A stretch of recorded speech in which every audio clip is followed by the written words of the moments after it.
May 5th, 1943. 69 degrees north, deep inside the Arctic Circle. A Norwegian commando lies 4 feet beneath the snow, entombed in a coffin of ice. His name is Jan Baalsrud. 40 days ago, the Gestapo put a bounty on his head. Since then, he's crossed 60 miles of frozen wilderness, evaded 300 German soldiers, and watched his own body begin to rot from the inside out. He now weighs 80 pounds. His eyes are swollen shut from snow blindness. Gangrene has turned 9 of his toes black as coal. In his trembling hand, a dull pocket knife. He positions the blade against the base of his big toe and pushes down. Self-amputated to outrun sepsis. This isn't where his nightmare ends. It's only day 40. He still has 23 days left. 23 more days of being buried alive, dragged across frozen fjords by strangers who risk execution to save him, hunted by an army that refuses to believe one man could survive what he's surviving. How did a dying commando outlast 300 soldiers and the Arctic itself? And what made ordinary villagers risk everything for a stranger they'd never met?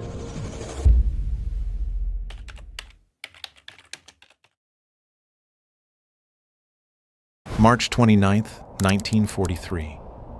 The fishing vessel Bratholm cuts through the black water of Toftafjord, a narrow inlet on the northern Norwegian coast. 11 men stand on deck, breathing clouds of vapor into the pre-dawn dark. They are Norwegian commandos trained in Britain by the Special Operations Executive. Hidden beneath the deck planks are 8 tons of plastic explosives, weapons caches, and radio equipment. Their mission, Operation Martin, is to arm the local resistance and sabotage German installations in Tromsø. If they succeed, the U-boat supply lines will collapse. If they fail, they will be tortured, executed, and erased. Jan Baalsrud stands near the bow, a Colt .45 pistol tucked inside his coat.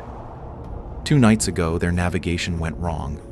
They made contact with a local shopkeeper they believed was a resistance sympathizer. The man smiled, took their message, and walked straight to the nearest German garrison. Now a patrol boat is racing toward them, its searchlight slicing the fog. A shell screams overhead and punches through the Bratholm's hull. Water erupts through the deck. Another shell hits the engine room. Jan watches the skipper light a time delay fuse connected to the 8 tons of explosives below. 12 minutes before the Bratholm becomes a fireball. Jan vaults the rail and plunges into the fjord. The cold is immediate and total.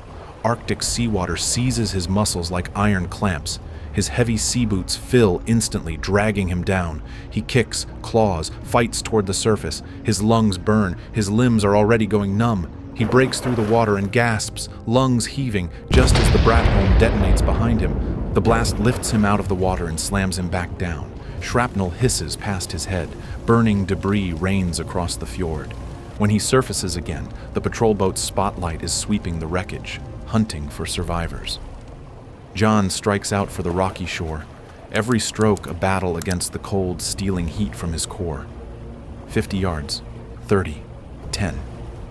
His fingers scrape stone, and he drags himself onto a snow-covered beach, coughing seawater, body convulsing. He is alive, but he is not intact. Somewhere in the chaos, the current ripped off his right boot. His bare foot, soaked in frigid water, hits the -20-degree air and begins to freeze instantly. Ice crystals form in the tissue between his toes. Blood vessels constrict and collapse. In the time it takes Jan to stagger to his feet, the damage is already irreversible. A German voice shouts from the tree line. Flashlight beams stab through the darkness. Jan runs. He crashes through knee-deep snow, his bare foot screaming with each step. Behind him, boots crunch and orders bark in German. A Gestapo officer emerges from the pines, pistol raised. John spins, fires once, and watches the man crumple into the snow. 11 bullets left. He keeps moving, running uphill in a zigzag pattern through the birch trees and open snow. His lungs hurt.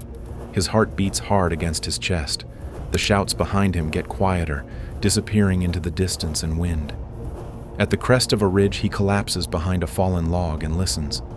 Silence, only the soft hiss of falling snow. Jan looks down at his right foot. The skin is white as candle wax, hard as wood. He cannot move his toes. He cannot feel anything below the ankle. He knows exactly what this means. He has escaped a German firing squad, but something worse has already taken hold. The cells in his foot are crystallizing, dying, beginning to decay. A clock is now ticking inside his own flesh. Night falls. Jan scrapes out a shallow hollow beneath a cluster of birch trees and tries to remove his frozen sock. The wool has fused to his skin like wet paper to glass. When he peels it away, strips of pale flesh come with it. There is no blood. There is not enough warmth left for bleeding. He examines the damage by faint moonlight. His toes are the color of old ivory, waxy and rigid. When he presses them, they feel like wood. The numbness extends past his ankle now. He knows the pathology. Ice crystals have formed inside his cells, rupturing membranes, destroying tissue from within. Even if he survives the night, he will lose this foot. He wraps the foot in a torn piece of his coat and waits for dawn. Sleep is impossible. The cold gnaws at him from every direction. His only warmth is anger, hot and bitter, burning in his chest. Anger at the shopkeeper who betrayed them. Anger at the Nazis hunting him. Anger at his own body for failing him. By morning, the pain arrives. As the foot begins to warm up, the nerve endings that were frozen and silent start to hurt intensely. It feels like someone is driving red-hot nails into his soul. Jan bites down on a stick until his jaw aches. He forces himself upright. He takes one step, then another. Each footfall sends shockwaves of agony up his leg, but he keeps moving. How far can he travel before the rot spreading through his foot catches up with him? And how much time does he have left until some may find him? Day 6. An empty white plain stretched out to the horizon in every direction under a noon sun that provided no heat. Jan Baalsrud was no longer walking. He was lurching, dragging, sometimes crawling, across a frozen wasteland 60 miles from the nearest safe house. His frostbitten foot had swollen to twice its normal size. The skin had turned black and split open, leaking fluid that smelled of death gangrene. He fashioned a crutch from a broken birch branch. It sank uselessly into the soft snow. When the drifts grew too deep, he dropped to his hands and knees and pulled himself forward inch by inch, leaving a crimson trail behind him. His bootless right foot had joined his left in the slow process of decay. Both were now blackening, the infection creeping upward toward his ankles. Hunger clawed at his stomach. He had lost his supply pack during the swim. Since then, he had survived on handfuls of snow and the occasional strip of bark from a birch tree. His body had begun consuming itself, burning muscle for fuel. His ribs jutted through his coat. His cheekbones stood out sharp as blades. By day 8, his vision began to blur. At first, he blamed exhaustion. On the 10th day, the truth was undeniable. The relentless glare of sun on snow had scorched his eyes. Jan Baalsrud was now snowblind, stumbling across the Arctic tundra with one foot dead, both eyes useless, and no idea where he was going. He hallucinated. Dark shapes appeared in the white, figures that looked like German soldiers aiming rifles at his chest. He dropped flat, finger on the trigger, heart hammering only to realize he was aiming at a boulder or a twisted pine. His mind was fracturing under the strain. The Nazis did not even need to find him anymore. His own brain was doing their work for them. On day 12, he stumbled into a tiny farmstead and collapsed against the door. The family inside, a Sami reindeer herder named Marius and his wife, found a skeleton in Norwegian uniform, half dead on their doorstep. They dragged him inside, stripped off his frozen clothes, and wrapped him in reindeer hides. For the first time in nearly 2 weeks, Jan felt something other than cold. Marius examined his feet and said nothing for a long time. Finally, "You should be dead." A statement of fact, not sympathy. "I've seen men lose a single toe and die from the infection. You've lost 9 and you're still here." He rewrapped the bandages. "The gods must have a use for you." His silence spoke volumes. The blackened flesh had spread past the toes now, creeping toward the arches. The skin had split in places, weeping foul-smelling discharge. Without surgery, Without antibiotics, the infection would reach his bloodstream within days. And there was no hospital within 100 miles. The family fed him broth made from reindeer bones and dried fish. They let him rest for 2 nights, wrapped in furs beside their stove, the first real warmth he had felt since the fjord. But even as his core temperature rose, his feet continued to deteriorate. The gangrene had its own momentum now. On the 3rd morning, Marius shook him awake before dawn. His expression was solemn. A German patrol had passed through the valley, asking questions about strangers, showing photographs. Someone had been talking. They had to move him. Now. Jan was loaded onto a sled and hauled deeper into the mountains. New guides took over local resistance members who risked execution by helping him. They passed him from farm to farm, cave to cave, always one step ahead of the Gestapo. Each transfer cost Jan more of his strength. His fever spiked. His vision came and went. The smell from his feet grew so foul that one guide vomited after removing his bandages. By day 27, Jan could no longer stand. His legs had become dead weight, the infection spreading despite every crude treatment the villagers could offer. The local school teacher brought sulfa powder stolen from a German first aid kit. A fisherman's wife applied poultices of moss and pine resin, old remedies passed down for generations. Nothing worked. The rot continued its slow advance up his legs, and the fever made his thoughts swim like fish in murky water. The resistance fighters carried him to a remote plateau high in the Lingen Alps, 3,000 feet above sea level. They dug a cave just large enough to hold his body, a coffin carved from ice and compacted powder. They left him a small supply of dried fish, a canteen of melted snow, and a promise to return with help. Then they sealed the entrance and left him there, alone, buried under 4 feet of frozen white. For 19 days, Jan Baalsrud lay in that tomb. His guides returned when German patrols allowed, sometimes bringing food, sometimes just checking that he was still breathing. But there were stretches of 4, 5, 6 days when no one came at all, when Jan existed in perfect isolation, suspended between life and death in a darkness so complete he could not tell if his eyes were open or closed. He lost track of time. He lost track of himself. His world shrank to the dimensions of his icy coffin.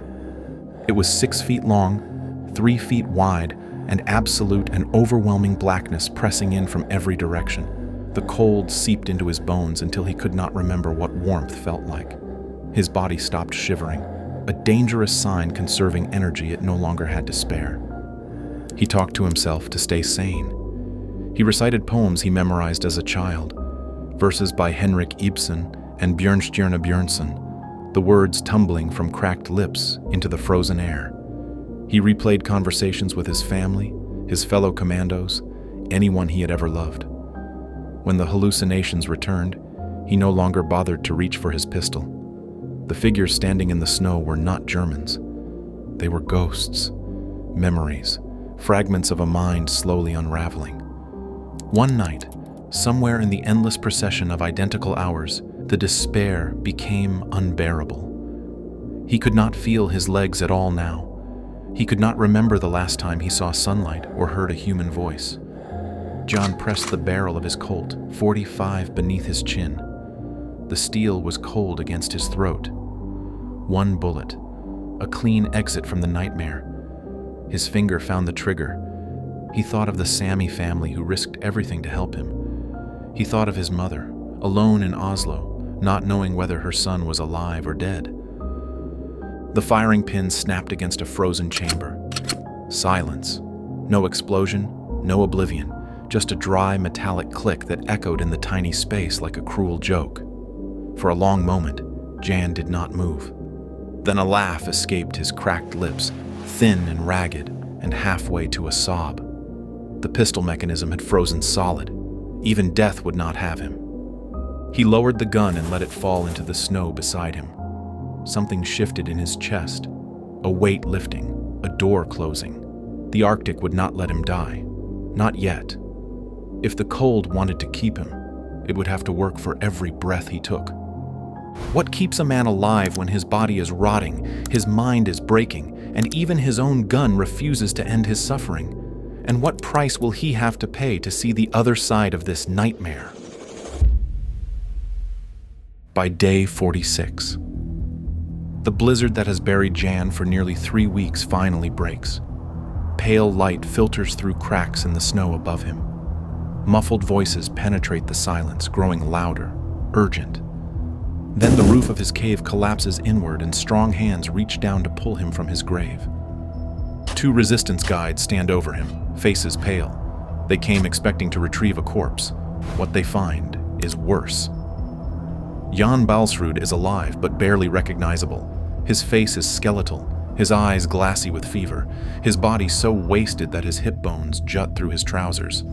And the smell, sweet and rotten, announces the state of his flesh before anyone looks at his feet. One of the guides peels back the bandages and immediately turns away to retch. Jan's toes have turned to black pulp, several already detached and loose in the wrappings. The gangrene has spread past his arches, creeping toward his ankles. If they try to transport him down the mountain without removing the necrotic tissue, the infection will reach his heart before nightfall. Jan knows what must be done. He has known for weeks. Through chattering teeth, he tells them to bring him a knife. The guides exchange looks of horror. No anesthesia, no sterile instruments, no surgeon. Just a pocket knife, a camp stove, and a man whose body is already half dead. Jan simply nods and holds out his hand. They heat the blade over the stove flame until the steel glows orange. 2 men pin his legs to the snow. Jan takes the knife, positions it against the base of his big toe, and begins to cut. The first incision draws a grunt from his throat. The second brings tears to his eyes. By the third, he has stopped making sounds at all. He works with eerie calm, slicing through dead tissue, severing tendons, scraping bone. One toe drops into the snow, then another, then another. Each amputation sends fresh agony ripping up his leg, but Jan does not stop. He cannot stop. 9 toes come off in total, some separate with barely a twist. Others require grim sawing, the blade grinding through cartilage and sinew. When the last one falls, the snow around Jan is spattered with blood and bits of blackened flesh. His bandaged stumps are soaked crimson. His face is white as paper. They bind his wounds tightly and wait. Within hours, his fever begins to drop. The poison draining from his blood slows its advance. He has paid a price that would break most men, but he has bought himself time. Jan Baalsrud is alive, disfigured beyond recognition, but alive. The question now burns in every mind present. How can a man with no toes, no strength, and no feeling in his feet possibly cross the final miles to freedom? 2 weeks later, a strange caravan glides through the Arctic night. Jan Baalsrud lies strapped to a reindeer sled, wrapped in furs like cargo, his bandaged stumps propped on folded blankets. 2 Sami guides lead a team of reindeer across frozen fjords and moonlit snowfields, bound for the Swedish border 30 miles to the east. They travel only in darkness, avoiding roads, skirting villages, listening for the sound of German engines. The guides navigate by stars and instinct, following routes their ancestors used for centuries. They cross frozen lakes where the ice groans beneath the runners. They climb passes where the wind cuts like a razor. They descend valleys so silent that the creak of the sled harness sounds like thunder. On the 3rd night, disaster strikes. A slab of snow breaks loose on a steep slope and sweeps the sled off the trail. Jan tumbles into a drift. The reindeer scatter, and for one terrible hour he lies alone in the darkness, staring up at the aurora borealis rippling green and white across the sky. He cannot move. He can only wait. But the guides fight through the avalanche debris, dig him out, and haul him back onto the sled. They do not speak. The message is clear. They have come too far to stop now. Day 63.